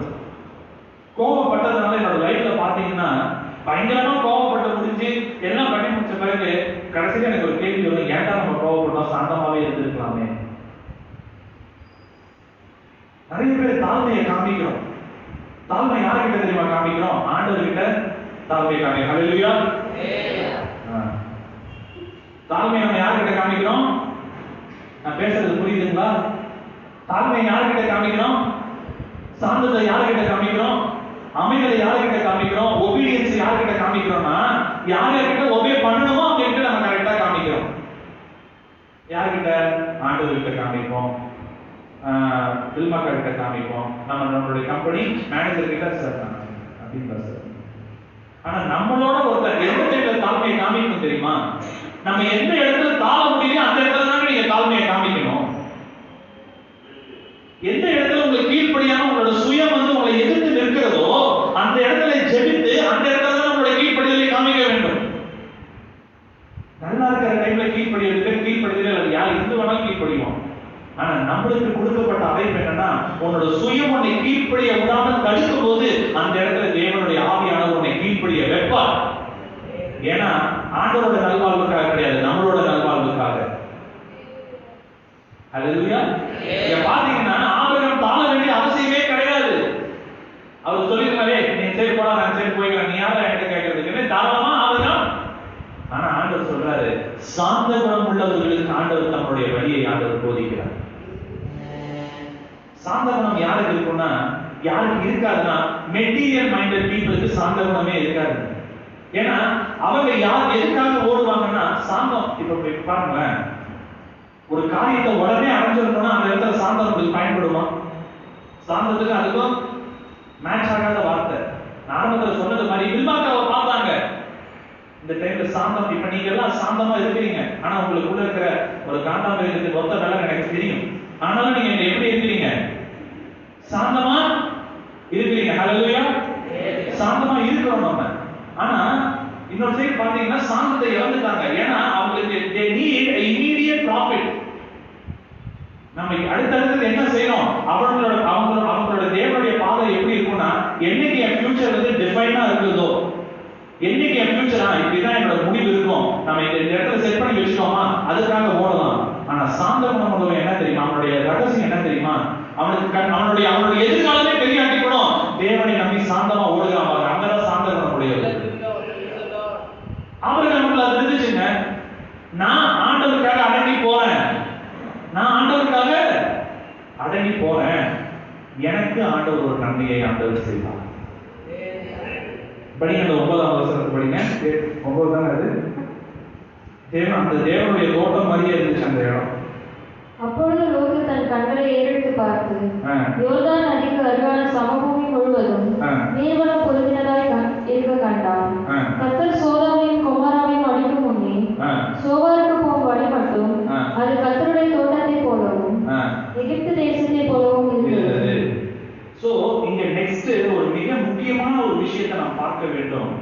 இங்க பாத்தீங்கன்னா லோத்து தன்னோட பார்வைக்கு, இன்னைக்கு நீங்க இவ்வளவு தூரம் இங்க இருக்கிறீங்க, ஏன்னா உங்களோட பார்வை ஒரு காலத்துல சொல்லியிருக்கலாம், இங்க நீ இருக்கிறதுனால உனக்கு எந்த யூஸுமே கிடையாது, நீங்க இருக்கிறதுனால உனக்கு எந்த பிரயோஜனமே கிடையாது, உனக்கு என்ன நடக்க போது, எதுக்கு இங்க இருக்கிற, எல்லாம் முடிஞ்சு போன இடத்துல ஏன் இங்க இருக்கிற. ஆனா அவங்க தெரிஞ்சுக்கோங்க, உங்களோட சித்தத்தையும் மீறி இங்க ஒன்று இருக்க வைக்கிறது என்றால் அது ஊழியக்காரங்களோட ஜெபம். உங்களால முடியும், மனுஷ சித்தம் சொல்லுது வேணாம், ஆனால் நீங்க இருக்கிறீங்க தெரியுமா, அதுதான் தேவனுடைய கிருபை.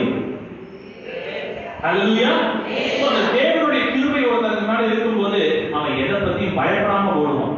நீ நிறைய பேருக்கு பயம் மனசுல, நிறைய பேருக்கு குழப்பம் மனசுல, எது கரெக்ட் எது தப்பு. நாளைக்கு நீங்க சொல்ற பாருங்க, வாரத்துக்கு ஒரு நாள் ஒரு நேரம் ஃபாஸ்டிங் எடுத்து இந்த இடத்துல இருந்து செலுத்து பாருங்க, பயமே இல்லாத நிம்மதியான வாழ்க்கையை ஆண்டவர் உங்களுக்கு தருவார். ஹல்லேலூயா. ஆனா இன்னொரு ரகசியத்தை நான் சொல்றேன். லோத்தோட முடிவு எப்படி இருந்தது என்பதை நான் சொல்லுகிறேன் பாருங்க. அந்த வசனத்தை படிங்க. அந்த எப்படி அவங்க இடத்திலிருந்து ஓடி வந்தாங்க.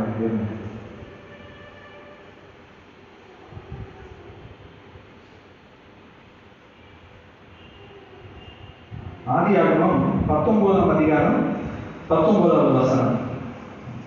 உமது கண்களில் உமது அடியேன் கிருபை கிடைத்தது. என் பிராணனை காக்க தேவரே எனக்கு செய்த கிருபையை பெரிதாக விளங்க பண்ணினேன். இங்க பாருங்க, இங்க ஒரு முக்கியமான ஒரு விஷயத்தை நான் சொல்றேன். என்னைக்குமே லோத்து எதுக்கு போனார், எப்படி போனாருன்றது எங்க வேதத்துல குறிப்பிடல. அதை பத்தி நான் பேச விரும்பல. லோத்து அவருக்கு ஏதோ ஒரு காரணத்தினால ஆபிரகாமுடைய அந்த தொடர்புல இருந்து அவர் போயிட்டாரு. ஆனா அவருடைய அந்த பிரிவு எவ்வளவு பெரிய அழிவை கொடுத்தது என்பதை நாம் பார்க்க போகிறோம். இங்க பாத்தீங்கன்னா லோத்துக்கும் ஆபிரகாமுக்கும் ஏன் சொல்றேன்னா, தேவனுடைய ஆலயம் அவர் கட்டுகிறார். தேவனுக்காக ஆல்டர், அந்த பலிபீடத்தை கட்டக்கூடிய இடத்துக்கும் லோத்துக்கும் ஒரு பிரிவு வந்துச்சுங்க. லோத்து போயிட்டாரு, எல்லாமே பண்ணிட்டாரு. அவருக்கு மனசுல இருந்த ஒரு சின்ன கசப்பு எவ்வளவு பெரிய ஒரு அழிவை கொடுத்தது என்பதை நாம் பார்க்க போகிறோம். இங்க பாத்தீங்கன்னா 2 ஏஞ்சல்ஸ் என்ன பண்றாங்க, லோத்து கிட்ட வராங்க. அவங்க சொல்றது என்னன்னா, நீங்க எங்க ஓடிங்க, மலை பிரதேசத்துக்கு ஓடிங்கன்னு சொல்றாங்க. அந்த வசனத்தை நீங்க கடைசியில் நான் படிங்களா? எத்தனை வசனம் படிங்க. அவர்களை வெளியே கொண்டு போய் விட்ட பின்பு அவர், உன் ஜீவன் தப்ப ஓடிப்போ, பின்னிட்டு பாராதே, இந்த சமபூமியில் எங்கும் நில்லாதே, நீ அழியாதபடிக்கு மலைக்கு ஓடிப்போ என்றார். இங்க தேவனுடைய ஏஞ்சல்ஸ், அவங்க தூதர்கள் என்ன சொல்றாங்க, நீ மலை பிரதேசத்துக்கு, நீ ஹிஸ்டரி எடுத்து படிச்சீங்கன்னா ஆபிரகாம் எங்க தங்கியிருந்தாருன்னா பெத்தேலுக்கு ஆய்க்கு நடுவில் இருக்கிற ஒரு பிரதேசத்துல அவர் தங்கியிருந்தாராம். அந்த இடம் மலை பிரதேசம் என்பதை ஹிஸ்டரி சொல்லுகிறது. இங்க ஏஞ்சல் சொல்றாங்க, நீ எங்க ஓடிடு, நீ ஓடி திருப்பி ஆபிரகாம் கிட்ட என்ன பண்ணிடு, நீ திருப்பி ஆலயத்துக்கே ஓடிடியா, நீ திருப்பி அங்கே ஓடிடு, அங்கதான் தேவன் தங்கி இருக்கிற வாசஸ்தலம், அங்கதான் ஆண்டவர் உன்னை காப்பாற்றுவார்னு சொல்லும் போது லோத் என்ன சொல்றாரு தெரியுமா, தேவனுடைய தூதருக்கு அவர் ஞானத்தை சொல்லி கொடுக்கிறார். படிங்க. அதற்கு லோத்து, அப்படியெல்லாம் ஆண்டவரே, உங்களுக்கு தெரியல, இன்னும் என்னோட ஞானம் என்னது பெருசுங்க, நீங்க இன்னும் டம்மியா இருக்கிறீங்க, என்னோட ஞானத்துக்குள்ள நீங்க இன்னும் வரல, நான் எப்படி திருப்பி ஆபிரகாம் கிட்ட போவேன்? உடனே அவன் தெரிஞ்சுக்கோங்க, இந்த சபைக்கும் உங்களுக்கும் நடுவில் ஒரு பிரிவு வந்துச்சுன்னா அந்த பிரிவை திருப்பியும் இணைப்பது ரொம்ப கஷ்டம். இன்னைக்கு எனக்கு எத்தனையோ பேர் தெரியும், வெளியே இந்த சபைக்குள்ள வரணும் அவங்க வெயிட் பண்றாங்க, ஆனா கடைசி வரைக்கும் அவங்களால சபைக்குள்ள வரவே முடியாது. ஏன்னா அவங்களை பிரித்தது தேவ ஆவி கிடையாது, சாத்தானுடைய ஆவி. இன்னைக்கு லோத்தோட பிரிவு எப்பேற்பட்ட பிரிவு பாருங்க. அவன் உயிர் போனா கூட நான் திருப்பி ஆபிரகாம் கிட்ட போக கூடாதுன்ற ஒரு முடிவுல இருக்கான். தயவுசெய்து சொல்றேன், எந்த சூழ்நிலையிலும் உங்க மனசுல தவறான வேலைகளை இறக்க விட்டுவிடவே விடாதீர்கள். அது உங்களுடைய கடைசியில உங்களை சபையோட இணைக்காது. லோத்து நான் செத்தே போனாலும் பரவாயில்ல, நான் ஆபிரகாம் கிட்ட போக மாட்டேன். கடைசியில பாருங்க எவ்வளவு பெரிய ஒரு அழிவு. அந்த 2 பிள்ளைகளும் ஆபிரகாம் கிட்ட போயிருந்தா ஆபிரகாம் தாராளமா கல்யாணம் பண்ணி வச்சிருப்பாரா இல்லையா? யாருக்காவது இவ்வளவு தூரம் அந்த அவரோட தகப்ப வீட்டுல இருந்து கூட்டிட்டு வந்து இவ்வளவு தூரம் பாதுகாத்த ஆபிரகாம் லோத்துக்கும் அவரோட பிள்ளைகளுக்கும் ஆதரவு கொடுத்திருக்க மாட்டாரா? தாராளமா கொடுத்திருப்பார்.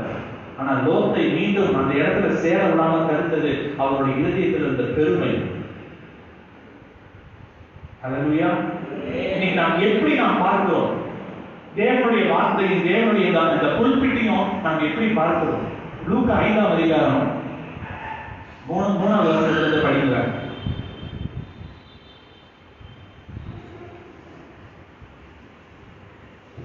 அப்பொழுது அந்த படகுகளில் ஒன்றில் ஏறினார். அது சீமோனுடையதாய் இருந்தது.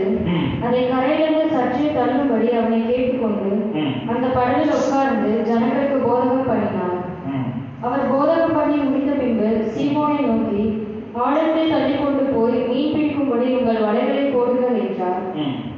அதற்கு சீமோன், ஐயரே, ராம் முழுவதும் நாங்கள் பிரயாசப்பட்டும் ஒன்றும் அகப்படவில்லை, ஆகிலும் உங்களுடைய வார்த்தையின்படியே வலையை போடுகிறேன் என்றார். இது எவ்வளவு ஒரு அற்புதமான வாழ்க்கை பாருங்க. இது ஒரு வாழ்க்கையை நான் இது எடுத்துக்கோங்க நான் சொல்றேன். இங்க பேதுரு இயேசுவோட இருக்கிறாரு. பேதுருக்கு இயேசுவுக்கு நல்ல உறவு இருக்கிறது. பேதுருக்கு இயேசுவுக்கு நல்ல ஃப்ரெண்ட்ஷிப்பும் இருக்கு. இயேசு வந்து உரிமையா சொல்றாரு, இந்த படகை எடுத்துட்டு போவா, நான் உனக்கு போறேன் எல்லாமே சொல்றாரு. ஆனாலும் பேதுருவோட பிரச்சனை அவர் விட்டு நீங்கிச்சுங்களா? பேதுருவோட பிரச்சனை அவர் விட்டு நீங்கிச்சுன்னா அவரோட தொழில ஒரு சாபம், அவரோட வாழ்க்கையில ஒரு விருத்தி, அவர் செய்யக்கூடிய எல்லா காரியத்திலும் ஒரு கேள்விக்குறி. ஏன்னா பேதுரு என்ன நினைச்சாருன்னா, இந்த இயேசுக்கு என்னடா மீன் பிடிக்கிறது பத்தி தெரியும், அவர் ஊரா பிரசங்கம் பண்ணி சுத்துறவர், கண்ணு தெரியாதவங்களுக்கு கண்ணை கொடுக்கிறவர், மீன் இல்லாதவங்களுக்கு மீனை கொடுப்பாரா அப்படின்னு அவர் யோசிச்சிருப்பார். அதை படிங்க. ராம் முழுவதுமா என்ன பண்றேன்? அதற்கு சீமோன், ஐயரே, ராம் முழுவதும் நாங்கள் பிரயாசப்பட்டோம் ஒன்றும் அகப்படவில்லை. ஐயரே, நான் ராம் முழுவதுமா? ஆனா பேதுரு வாயை திறந்து ஐயரே எனக்காக ஜெபம் பண்ணுங்கன்னு ஒரு வார்த்தை சொன்னாரா? ஏன்னா பேதுரு பார்த்தது எல்லாம் இயேசுவுடைய டிஸ்அட்வான்டேஜ் மாத்திரம் தான். இயேசுக்கு என்ன பெருசா வயசாயிட போகுது, என்னோட சின்ன பையனா இருக்கான், இவருக்கு என்ன தெரிய போகுது, ஒண்ணுமே யூஸே இருக்காது, இவர்கிட்ட பேசுறதுல எந்த யூஸ்மே இருக்காது. வாலிபுக்குள்ள யோசிக்கலாம், நான் வில்மாக்கிட்ட வந்து என்னோட படிப்புக்காகவோ என்னோட ஃபியூச்சருக்காகவோ என்னோட எதிர்காலத்துக்காகவோ ஏதாவது பேசினா அவங்களுக்கு என்ன தெரிய போகுது? அவங்க 1947 இண்டிபெண்டன்ஸ் டைம் அப்போ வாழ்ந்தவங்க, இந்த டைம்ல அவங்களுக்கு என்ன தெரிய போகுது? உடனே அவங்க தெரிஞ்சுக்கோங்க, வில்மாக்காக்கு ஒன்றும் தெரியாதுங்க, ஆனா வில்மாக்காக்குள்ள இருக்கிற அபிஷேகத்துக்கு எல்லாமே தெரியுங்க. அல்லேலூயா. நீங்க வில்மாக்காவை எப்படி பாக்குறீங்க? அவங்களே நடக்க முடியாம இருக்காங்க, நான் எப்படி என்னோட வாழ்க்கையோட பாதையை பத்தி அவங்க கிட்ட கேட்கறது? பேர்லி சின்ன பிள்ளையா இருக்கிறா, அவகிட்ட நான் என்ன போய் கேட்டா அவ என்ன எனக்கு சொல்லி தருவா? பேதுருதான் யோசிச்சிருப்பார். ஏன்னா வயசு பாருங்க, நான் ஏசப்பாக டைம்ல 32 வயசு இருந்துச்சா, பேதுரு வந்து 54 வயசு இருந்துச்சாமா. என்னோட சின்ன பையன் என்ன தெரிய போகுது? ஒண்ணுமே அவனுக்கு தெரியாதே. ஏன் யோசிச்சு பார்த்தா, என்னுடைய மீன் பிடிக்கிற நாலேஜ்ல யோசிச்சு பார்த்தா, என்னுடைய பயங்கரமான திறமையில யோசிச்சு பார்த்தா இங்க மீன் இல்ல. ஆனா ஒண்ணு தெரிஞ்சுக்கோங்க, மனிதர்களுடைய ஞானத்துக்கு அப்பாற்பட்டது தேவனுடைய ஞானம். அல்லேலூயா. இன்னைக்கு பாருங்க, சாத்தான் எப்படி சோதிப்பான் தெரியுமா? இன்னைக்கு பிரேமனா இருக்கிறாங்கன்னு வச்சுக்கோங்க, பிரேமனா நடந்து போறாங்க, திடீர்னு ஒருத்தர் வந்து, சார் வாங்க சார், ஏன் சார் இப்படி இருக்கீங்க, ஒழுங்கா நீங்க எக்ஸசைஸ் பண்ணுங்க அப்படின்னு சொன்னா பிரேமன் என்ன சொல்லுவாரு? பிரேமன் என்ன சொல்லுவாரு? தம்பி வயிற்று மேலே இருக்குன்னா நமக்கு ஓடி அப்படின்னு பிரேமன் ஒரே வார்த்தை. ஆனா வில்மாக்கா பிரேமன் கிட்ட சொன்னா பிரேமன் என்ன பண்ணுவாரு? பிரேமன் என்ன பண்ணுவாரு? எங்க 2 பேரும் ஆலோசனை தான் சொல்றாங்க. ஏன் பிரேமன் வில்மாக்கா அதை கேட்கிறாரு, ஏன் அந்த ஆளு கேட்க மாட்டேங்கிறாரு? the level of respect. சாத்தானுக்கு உங்களை எப்படி சோதிக்கணும் சாத்தானுக்கு தெரியும். நீங்க வில்மாக்கா கூடயே இருக்கலாம், வில்மாக்கா கூடயே படுத்து உறங்கலாம், இந்த சர்ச்சிலே பிறந்து உருண்டு விளையாடலாம், ஆனா உடனே தெரிஞ்சுக்கோங்க, உங்களை எப்படி சோதிப்பது என்பது சாத்தானுக்கு தெரியும். நீங்க நினைச்சு வச்சிருக்கீங்க, ஐயோ இவங்கெல்லாம் ரொம்ப டாப்பானவங்க, இவங்கெல்லாம் ஊழியக்காரங்க, இவங்க அப்படி உள்ளவங்க இப்படி உள்ளவங்க, அவங்களை வச்சு சாத்தானால உங்களை சோதிக்க முடியும். ஹல்லேலூயா. அவங்களை வச்சு சாத்தானால உங்களை சோதிக்க. அதனால நீங்க நிறைய பேர் எவ்வளவுதான் அற்புதமான காரியங்கள் உங்களுக்கு முன்னதாக நடந்தாலும் உங்களுக்கு அந்த அதிசயத்தை பார்க்கவே முடியல. நீங்க நானும் சொல்றேன், என்னையும் தாழ்த்தி ஒப்பு கொடுக்கிறேன், ஆண்டவரே என்னோட வாழ்க்கையில அதிசயங்களை காண கிருபை தாங்கப்பா. It has been 5 நிறைய பேர் 4 வருஷம் 5 வருஷம் 7 வருஷம் ஆயிடுச்சு. ஜஸ்ட் ஒரு நாமினல் கிறிஸ்டியன் லைஃப் வாழ்ந்துட்டு இருக்கோம். சர்ச்சுக்கு வரோம், போறோம், குடிக்கிறோம், திரும்பி மெல்ல செல போட்டு வரோம், அப்படிதான் வாழ்ந்துட்டு இருக்கோம். அதுக்கு மேல ஏதாவது ஒரு வாழ்க்கையை பார்த்தீங்களா? ஆனா கிறிஸ்தவ வாழ்க்கை, ஆவிக்குரிய வாழ்க்கை என்னன்னா, நம்மளும் ஆசீர்வதிக்கப்படுவது, நம்மளால் மற்றவர்களும் ஆசீர்வதிக்கப்படுவது தான் இந்த தெய்வீக வார்த்தையோட அர்த்தம். ஹல்லேலூயா. இன்னைக்கு எத்தனை பேருக்கு கேள்வியோட, கண்ணீரோட, குழப்பத்தோட, பிரச்சனையோட இருக்கீங்க? ஆண்டவர் இந்த நேரத்தில், ஆண்டவர் நம்மளுக்கு இந்த சுத்திகரிப்பு கூட்டத்தில் ஆண்டவர் நம்மளுக்கு ஒரு பதிலை தரக்கூடிய தேவனாக இருக்கிறார். ஆண்டவர் எதுக்கு நம்மளை சுத்திகரிக்கணும்? ஆண்டவர் நல்லதுக்காகவா? நாம் ஆசீர்வாதமாக வாழ்வதற்காக. ஹalleluya. மனசுல இருக்கக்கூடிய சின்ன சின்ன கசப்புகளை நீங்க எடுத்து போடுங்க. நீங்க பாருங்க, லோத்துக்குள்ள இருந்த கசப்பு விரோதம் கடைசி வரைக்கும், அவரோட மரணம் வரைக்கும் அவரை இந்த சபைக்குள்ள அவர் நெருங்கவே விடல. எக்காரணத்தை கொண்டு உங்களுக்கும் சபைக்கும் உள்ள இருக்கிற அந்த தொடர்பை என்னைக்குமே நீங்க பிரிக்கணும்னு நினைச்சிடாதீங்க. என்னைக்குமே நீங்க பிரிச்சுக்கணும் நினைக்கவே நினைக்காதீங்க. அது உங்களோட முடிவு கடைசியில உங்களையே அழிக்கக்கூடியதாக மாறிவிடும். ஆனா ஆபிரகாம் கூட இருந்த ஒரு வேலைக்காரன் கூட இன்னைக்கு அவன் எவ்வளவு பெரிய கோடீஸ்வரனா இருப்பான்னு நமக்கு தெரியாது. ஆனா அவன் ஆசீர்வதிக்கப்பட்டு இருப்பான். அடுத்தது படிங்க இந்த லூக்கா. அந்தபடியே அவர்கள் செய்து ஆனாலும் ஆண்டவரே என்ன சொல்றாரு? ஆகிலும் உம்முடைய வார்த்தையின்படியே வலையை போடுகிறேன் என்று. ஆனா அந்த பைபிளை படிச்சீங்கன்னா அவர் சொல்றாரு, மாஸ்டர், அந்த வசனம் முடிஞ்சா படிங்க. லூக்கா 5.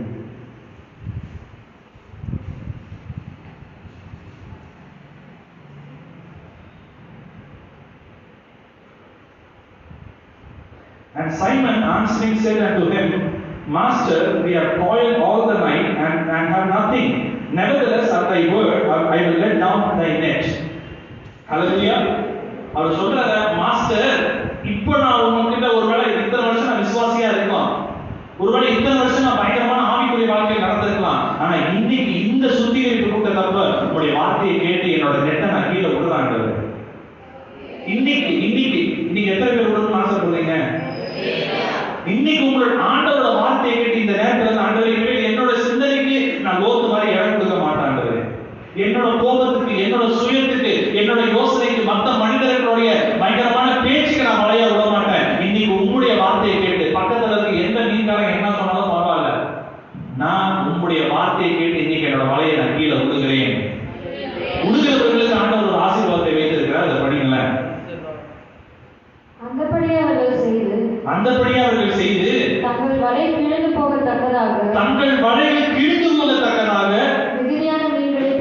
மிகுதியான மீன்களை பிடித்தார்கள். அதுக்கப்புறமா அப்பொழுது மற்ற படகில் இருந்த கூட்டாளிகள் வந்து தங்களுக்கு உதவி செய்யும்படிக்கு சைகை காட்டினார்கள். அவர்கள் வந்து 2 படகுகளும் அமிழத்தக்கதாக நிரப்பினார்கள். ஹல்லேலூயா. ஒண்ணே ஒன்று தெரிஞ்சுக்கோங்க, நீங்க எங்க போறீங்களோ எங்க வரீங்களோ, இந்த சபையில ஆண்டவர் உங்களுக்கு ஒரு அற்புதமான எதிர்காலத்தை வைத்திருக்கிறார். என்னோட ஆவிக்குரிய எதிர்காலம் என்ன ஆக போகிறது, என்னுடைய ஸ்பிரிச்சுவல் ஃபியூச்சர் என்ன ஆக போகுது, என்னோட வாழ்வாதாரம் என்ன ஆக போகுது. நான் இந்த நண்பனை விட்டுட்டேனே, அந்த நண்பனை விட்டுட்டேனே, இந்த தொழிலை விட்டுட்டேனே, அந்த தொழிலை விட்டுட்டேனே. தன்னந்தனியா அனாதையை போல வந்த ஆபிரகாமை ஆண்டவர் பெரிய மனிதனாக ஆண்டவர் மாற்றினார். ஹல்லேலூயா. தன்னோட கண் பார்வைக்கு உன்னதமாக தெரிந்த சோதம் குமாராவை ஆண்டவர் லோத்துக்காக ஆண்டவர் அழிந்தார். ஆனால் ஆபிரகாம் இருந்த மலை பிரதேசத்தை ஆண்டவர் ஜீவ விருட்சங்களாக ஆண்டவர் மாற்றினார். நாம் யாரை போல இருக்க போகிறோம்? நம்மளோட பார்வைக்கு நாம் இந்த ஆவிக்குரிய வாழ்க்கையை செய்ய போகிறோமா, இல்ல ஊழியக்காரனோட வார்த்தையை கேட்டு நாம் இந்த ஆவிக்குரிய வாழ்க்கையை செய்ய போகிறோமா? ஆண்டவரே, இன்னைக்கு எனக்கு ஒரு கிருபையை தாங்க. எல்லாரும் கண்களை மூடலாம். ஆண்டவரே, இன்னைக்கு ஒரு கிருபையை தாங்க. ஒருவேளை அந்த வார்த்தைகள் உங்களுக்கு ஏற்ற அளவுக்கு ஞானமா இல்லைனாலும் ஒரே ஒரு கிருபை ஆண்டவர் கிட்ட பெற்றுக்கொள்ளுங்க. ஆண்டவரே, நான் கீழ்ப்படியே எனக்கு ஒரு கிருபையை தாங்கப்பா. ஆண்டவரே, பேதுருவோட வார்த்தைக்கு கீழ்ப்படிந்தார். ஆண்டவரே, எந்த இடத்துல எனக்கு எதிர்காலமே இல்லை நினைத்தாரோ அதே இடத்துல தனக்கும் ஒரு எதிர்காலத்தையும் மற்றவர்களுடைய எதிர்காலத்தை மாற்றக்கூடிய கிருபை அவர்களுடைய தந்தீர். ஆண்டவர், நான் என்ன வாழ்க்கையை நான் வாழ்ந்துகிட்டு இருக்கேன்? யாரை நான் ப்ளீஸ் பண்ணிக்கிட்டு இருக்கேன்? யாரோட வார்த்தை எனக்கு காதுகளுக்கு பிரீதியா இருக்கு? யாரோட வார்த்தைக்கு நான் மதிப்பு கொடுக்குறேன்? நம்ம என்ன டெக்னிக்கா பண்ணாலும் ஒன்னே தெரிஞ்சுக்கோங்க, நம்மளோட வாழ்க்கையை நாம் நடத்தணும் என்றால் அது கடைசியில ஒண்ணும் இல்லாமல் முடிந்துவிடும். ஆபிரகாமை போல கண்மூடித்தனமாக ஆண்டவரை விசுவாசித்தோம் என்றால் ஆண்டவர் நம்முடைய சந்ததியை ஆண்டவர் தெய்வீக சந்ததியாக மாற்ற ஆண்டவர் உண்மை உள்ளவராக இருக்கிறார். தெய்வீக சந்ததியை யார் மாற்ற முடியும்? பணக்காசு மாற்ற முடியாது, உங்களுடைய பட்ட பதவிகள் மாற்ற முடியாது, ஆண்டவருடைய கிருபையால் மாற்ற முடியும். ஒரு மனிதனுடைய சக்சஸ் என்ன தெரியுமா? அவனுடைய சில்ட்ரன் எப்படி வாழ்கிறார்கள் என்பதுதான் ஒரு மனிதனுடைய சக்சஸ். இன்னைக்கு success or failure it is in your hand. இன்னைக்கு ஆண்டவர் உங்களுடைய கரத்துல வைத்திருக்கிறார். ஆண்டவரே நீங்க பேதுருவை போல உமக்கு கீழ்ப்படியக்கூடிய ஒரு மனதை தாங்க ஆண்டவரே. என் கண் பார்வையில நோவா இருந்த காலத்தை போல எப்படி நோவா அவர்களுக்கு முன்பதாக ஒரு தீர்ப்பான மனிதனாக தெரிந்தாரோ, ஒருவேளை எனக்கு ஒரு காலத்துல அப்படி தெரிஞ்சிருக்குமா ஆண்டவரே. இவங்களுக்கு என்ன தெரியும், இவங்களுக்கு என்ன புரியும், இவங்களுக்கு ஒன்றுமே தெரியாது, ஆழம் தெரியாது. ஆனா நோவாவை அழைத்த தேவன் உண்மை உள்ளவர், அவரையும் நடத்தினார். அவருக்கு அவரை நம்பி வந்த எல்லாரையும் ஆண்டவர் நடத்தினார். அல்லேலூயா. நீங்க சத்தத்தை உயர்த்தி ஜெபிக்கலாமா? ஆண்டவரே எனக்கு ஒரு கிருபையை தாங்க. நான் இத்தனை நாள் ஒரு விசுவாசியா இருக்கிறன்றதே எனக்கு ஒரு பெருமை. ஆண்டவரே எனக்கு இவ்வளவு வேதம் தெரியும்ன்றதே எனக்கு ஒரு பெருமை. அதுவே நம்ம பார்க்க விட மாட்டேங்குது ஆண்டவரே. நான் எல்லாம் ட்ரை பண்ணி பார்த்துட்டேன், கடைசியில முடியாதுன்னு சொல்லிட்டு இந்த டைம்ல நான் நின்றுட்டு இருக்கிறேன். எனக்கு இந்த சுத்திகரிப்பு கூட்டத்தில் என்னோட மனதை சுத்திகரிக்கும் ஆண்டவரே. ஆபிரகாமுக்கு லோத்துக்கு டிஃபரன்ஸ் அவருக்கு 4 கை 8 கால் இல்ல, 2 பேருக்கும் மனசுல தான் வித்தியாசம் நடந்துச்சு. 2 பேரோட மனசு வேற மனசு. மனதை ஆண்டவர் பார்க்கக்கூடிய தேவனாக இருக்கிறார். எல்லா சத்தத்தை உயர்த்தி ஜெபிப்போமா? உங்களுக்காகவும் உங்களுடைய பிள்ளைகளுக்காகவும் இந்த சபையோட நல்வாழ்வுக்காகவும் நாம் ஜெபிப்போமா? ஆண்டவரே அந்த பழைய அந்த கிருபையை தாங்க ராஜா. ஆலயத்துக்குள்ள நாங்கள் காலடி எடுத்து வைக்கும் போது ஒரு மனது நிறைவாக வேண்டும் என்று நாங்கள் வந்தோமே ஆண்டவரே. இந்த இடத்திலிருந்து வெளியே போகும்போது எவ்வளவு சந்தோஷத்தோட நாங்கள் போனோமே ஆண்டவரே. எவ்வளவு பரிசுத்தத்துக்காக எவ்வளவு நாங்கள் தியாகம் செய்தோமே ஆண்டவரே. இன்னைக்கு நாங்கள் காம்ப்ரமைஸ் பண்ணிட்டு இருக்கோம் ஆண்டவரே. இது செஞ்சா ஒன்றும் கிடையாது, அது செஞ்சா ஒன்றும் கிடையாது. தேவனுடைய சிந்தை வேறு.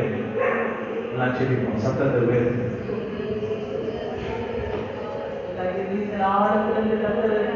உங்களை மதிச்சு உங்களை விலையேற்றவர்களாக கருதி கொடுத்து தான் அந்த வசனங்களுக்கு நம்ம ஒப்பு கொடுத்து ஜெயிப்போம். ஆண்டவரே ஆண்டவரே உடைய சமூகத்தில் ஒப்பு கொடுக்கிறாங்க. ஆபரகாமை போல கடந்து வர முடியாது.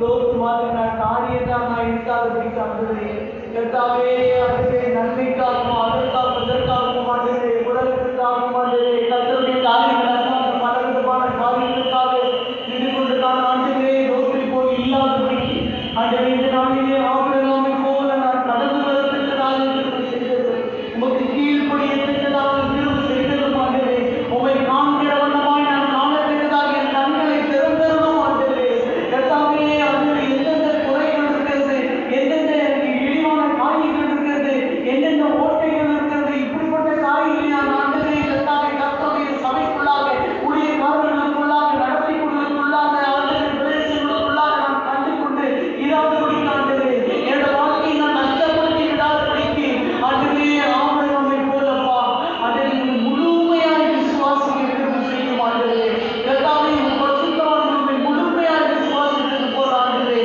முழுமையாக கீழ்ப்படிந்தது போல ஆண்டவரே கர்த்தரே, இந்த நாளிலே என்னுடைய இருதயத்தை விசாரப்படுத்துமப்பா, கீழ்ப்படியத்தக்கதாக என்னை மாற்றும் ஆண்டவரே. பேதுரு அவ்வளோ வயோதிக மனிதனாக இருந்த போதிலும் ஆண்டவரே கர்த்தாவே, ஆண்டவரே ஒரு சின்ன வயசான ஆண்டவரே கர்த்தாவே இதை காணப்பட்ட போது கூட கர்த்தாவே உமக்குள்ளாக இருக்கிற அபிஷேகம் ஆண்டவரே அதை காண முடியாத அவருடைய கண்கள் திறக்கப்பட்டது. இதை எங்களுக்கு முன்னாக நிற்கிறதான ஊழியக்காரர்களை நாங்கள் ஆண்டவரே கர்த்தாவே அப்படியாக நடப்பதை காணத்தக்கதாக திரும்ப செய்தப்பா, திரும்ப செய்த ஆண்டவரே எங்கள் கண்களை திறந்துவிட்டு இவ்வளவு தூரம் இதை நடத்தி வந்துவிட்டீர் ஆண்டவரே.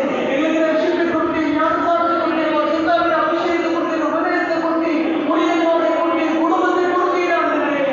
எத்தனை நன்மைகளை செய்கிறப்பா கர்த்தரை நாங்கள் அறியத்தக்கதான ஆண்டவரே அறிவை எங்களை கட்டளையிட்டாலும் ஆண்டவரே கர்த்தாவே, எங்களுக்குள்ளாக எங்கள் இருதயங்களை ஆண்டவரே வழியை போக பண்ணி இருக்குமானால் இந்த நாளிலே நாங்கள் மீண்டும் உங்களுடைய சன்னிதானத்திற்குள்ளாக ஓடி வருகிறோம், மீண்டுமாக உங்களுடைய அரவணைப்புக்குள்ளாக நாங்கள் ஓடி வருகிறோம், மீண்டும் ஆண்டவரை வைத்துதான் அந்த இடத்திற்குள்ளாக எங்களை உறுதிப்படுத்திக் கொள்கிறோம் ஆண்டவரே. ஹல்லேலூயா, ஸ்தோத்திரம். எல்லாரும் கர்த்தரை ஸ்தோத்திரிப்போமா? ஸ்தோத்திரம் இதற்கு நாளது கர்த்தருக்குள்ளாக எல்லா ஆண்டவரை பக்திக்குள்ளாக ஸ்தோத்திரிப்போம், கர்த்தருடைய இசைக்குள்ளாக ஸ்தோத்திரிப்போம், கர்த்தருக்கு உத்தரவுகளுக்காக கர்த்தரை நன்றியோடு ஸ்தோத்திரிப்போம். ஸ்தோத்திரம் ஸ்தோத்திரம் ஸ்தோத்திரம் ஆண்டவரே, நன்றியோடு ஸ்தோத்திரிக்கிறோம், நன்றியோடு ஸ்தோத்திரிக்கிறோம், கொடானபடி ஸ்தோத்திரம் ஆண்டவரே. இப்பொழுதுதான் விலையே இருக்கிற வசனங்களுக்காக ஸ்தோத்திரம். உடைய பிள்ளைகளுக்குள்ளாக ஆண்டவரே விதைக்கப்பட்டப்பா நுங்கூரத்தனையால் வரம் தரத்தக்கதாக திரும்ப செய்திருக்கணுமாறு ஜெபிக்கிறேன். ஆசீர்வதியும் ஆசீர்வதியும் நாமத்தில் பிதாவே, ஆமென்.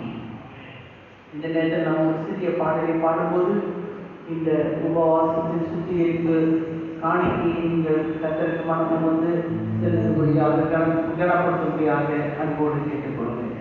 எல்லாருமாக எழுந்து நிற்போம்.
அங்கீகரித்து நம்மை ஆசீர்வதிக்கும்படியாக இந்த நேரத்தில் நம்ம செய்கிறோம். ஸ்தோத்திரம் ஆண்டவரே, அன்போடு ஸ்தோத்திரிக்கிறதாலே ஆண்டவரே, நீங்க ஆண்டவரே உங்களுடைய பிள்ளைகளை உபத்திரிக்க உங்களை கனப்படுத்தும்படியாக செலுத்துறதான ஆண்டவரே இந்த காணிக்கைகளை நீர் அங்கீகரித்து ஆசீர்வதிக்க வேண்டுமாறு ஜெபிக்கிறேன். ஆண்டவரே இந்த